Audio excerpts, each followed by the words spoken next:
DCI stands for digital cinema initiative. अगर हम 1930, 1940 या उससे भी पहले फिल्मों के बारे में बात करें, तब फिल्में शूट होती थी, एडिट होती थी, उसके बाद उसको प्रोजेक्शन किया जाता था हॉल में। सो उसका कोई स्टैंडर्ड नहीं था प्रोजेक्शन का। बहुत सारी प्रोडक्शन हाउस जैसे बड़ी बड़ी Disney, Fox, Paramount, Sony, Universal और जितने भी हॉलीवुड के बड़ी बड़ी कंपनीज हैं, उन्होंने डिसाइड किया कि हम एक गाइडलाइन बनाएंगे। उन्होंने मिलकर इसका नाम दिया डिजिटल सिनेमा इनिशिएटिव, जिसका मतलब है कि एक स्टैंडर्ड हो। अगर कोई हॉल में फिल्म देखने जा रहा है, वो वहाँ पे फिल्म देखता है तो वो सेम कलर, सेम ऑडियो के साथ देख रहा है, और फिर वो अगर कहीं दूसरे शहर जाता है या दूसरे कंट्री जाता है, वहाँ पे जाके भी सेम फिल्म देखता है हॉल में या थिएटर में, तो उसको वो सेम ऑडियो, सेम विजुअल्स वो एक्सपीरियंस कर सके। जो DCI है, डिजिटल सिनेमा इनिशिएटिव, तो उसने एक स्टैंडर्ड बना दिया। अच्छा, अब हम देखते हैं कि ये स्टैंडर्ड क्या है। पहले तो वीडियो के बारे में बात करें तो वो 2K रेजोल्यूशन का होना चाहिए।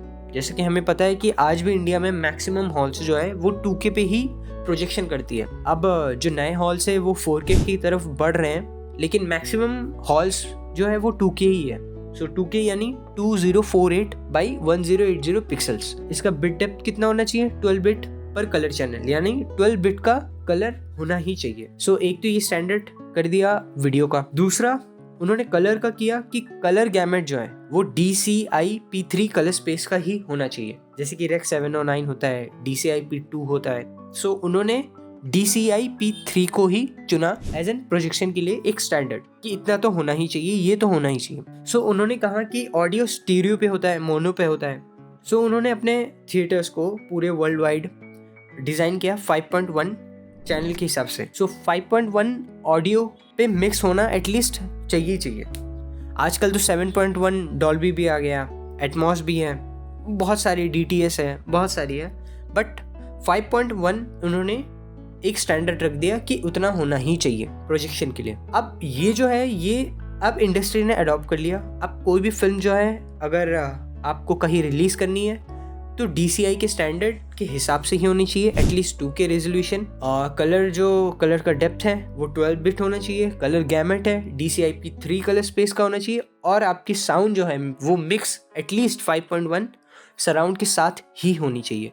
होपफुली आप आज समझ गए होंगे कि DCI क्या होता है। सो नेक्स्ट टर्म हम समझेंगे DCP। इसका फुल फॉर्म है डिजिटल सिनेमा पैकेज। तो ये डिजिटल सिनेमा पैकेज क्या है?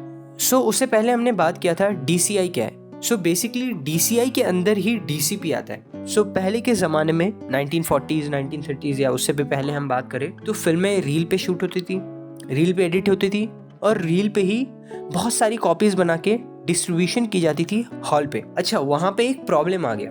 वो प्रॉब्लम क्या है कि जो रील पे फिल्में जाती थी डिस्ट्रीब्यूशन के लिए हॉल्स पे, जो हॉल्स के ओनर्स होते थे या डिस्ट्रीब्यूटर्स होते थे, सो वो क्या करते थे कि फिल्में, मान लीजिए कि फिल्म एक हफ्ता चल गई, उसके बाद फिल्म का क्रेज है, लोग अभी भी आ रहे हैं देखने फिल्म, बट हॉल के जो ओनर्स थे या डिस्ट्रीब्यूटर्स थे वो क्या करते थे कि वो फिल्म चलाती तो थी, लेकिन वो उसका कोई कलेक्शन नहीं लिखती।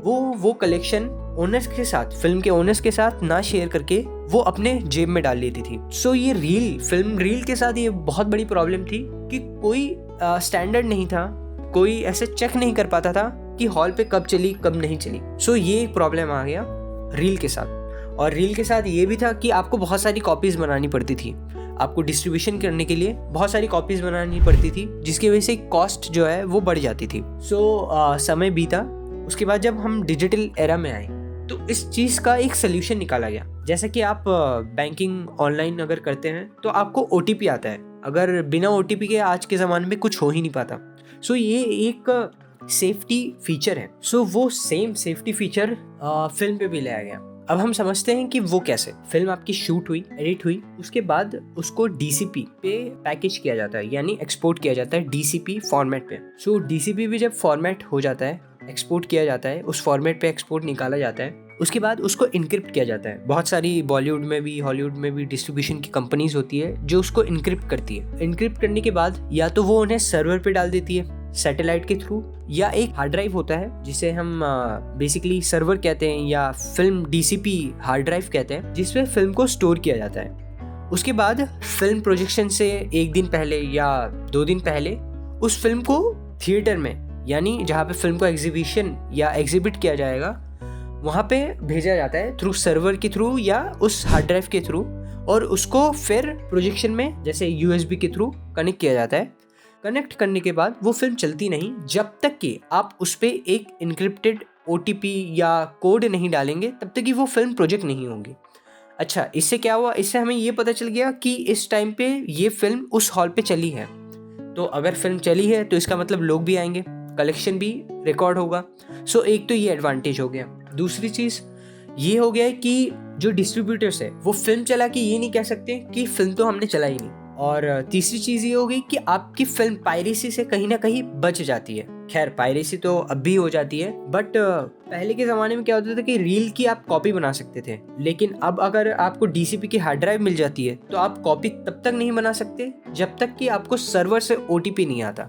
सो ये 3 फीचर्स है जिसकी वजह से ये एक स्टैंडर्ड बन गया। इसके नए ज़माने में ये एक रिवोल्यूशन की तरह आ गया कि एक चेक हो सकता है। दूसरी चीज़, आपकी फिल्म सेफ है।